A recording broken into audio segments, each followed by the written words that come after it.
May mga gusto lang po akong i-clarify doon sa mga interviews at mga sagot ng nanay ko po sa mga interviews niya po. Unang-una po yung 70K na incentives po na sinasabi niya from World Championships 2021 po. Unang-una po 2022 po yun. At hindi lang po 70K yung na-receive ko po doon. Alam ko 6 digits po yun. Dahil dalawa po yung nakuha kong medalya. After nun, mga bandang December, umuwi ako sa Pilipinas. Nakikita kami ng mama ko. At hindi niya sa akin sinasabi na na-receive niya na pala yung incentives ko from World Championships. Hindi ko pa po malalaman na na-receive niya na po yung incentives ko kung hindi ko pa po hinanap. Never ko na po na-receive yung incentives ko po na yun.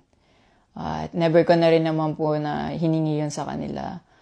Binigay ko na at wala na po yun sa akin. Ang sa akin lang naman, gusto ko malaman kung saan napunta yung incentives ko po na yun.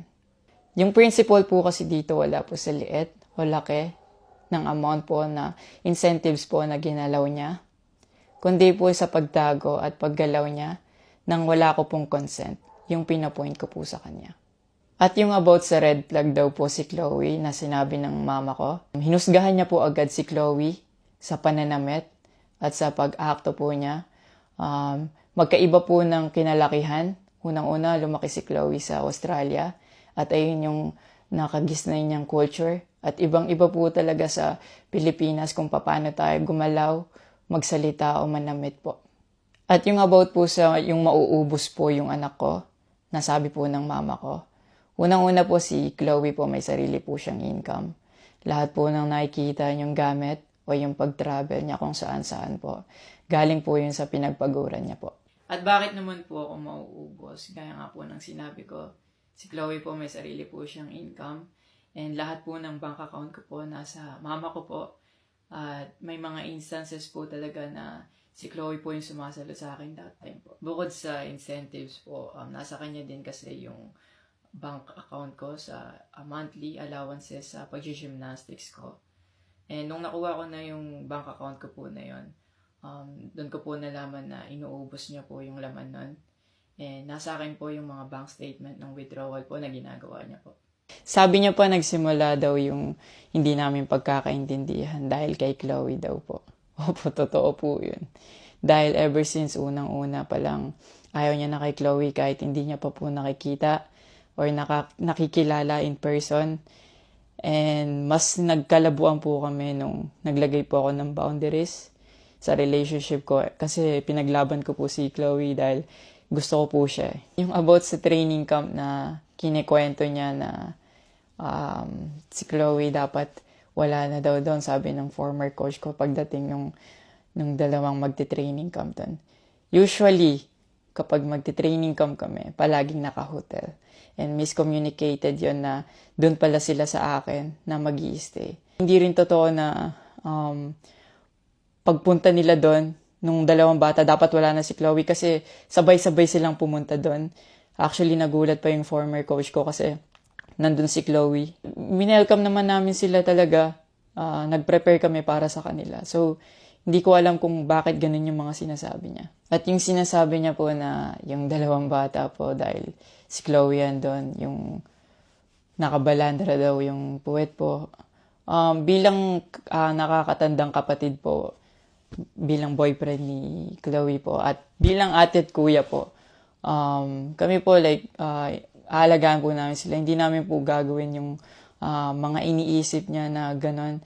Ang dumi niya mag-isip at hindi appropriate yon para sa akin at disrespectful yon actually sa akin and kay Chloe po. Yung sinasabi niya na so dapat wala daw pong outsider or guest po doon sa apartment ko po.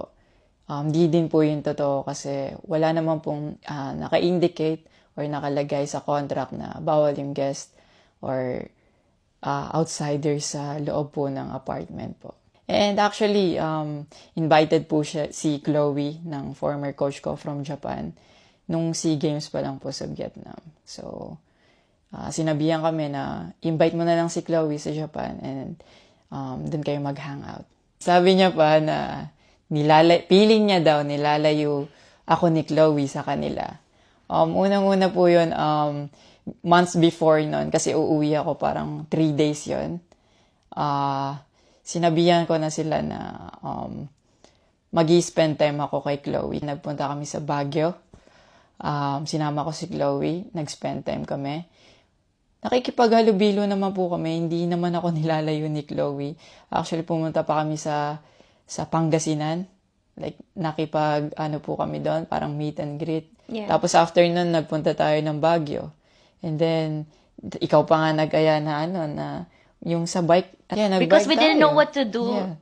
after nung kumain, because they were like, oh, what do we do? I was like, oh, let's go sa Burnham Park. Yeah. So that we can take the little kids to go biking. Yeah. So I'll just attach a screenshot of me saying sorry at that time if they felt left out when we were all hanging out sa Baguio. So you guys can just pause and read. Actually, nagkita po yung mama ko and yung family ni Chloe twice po.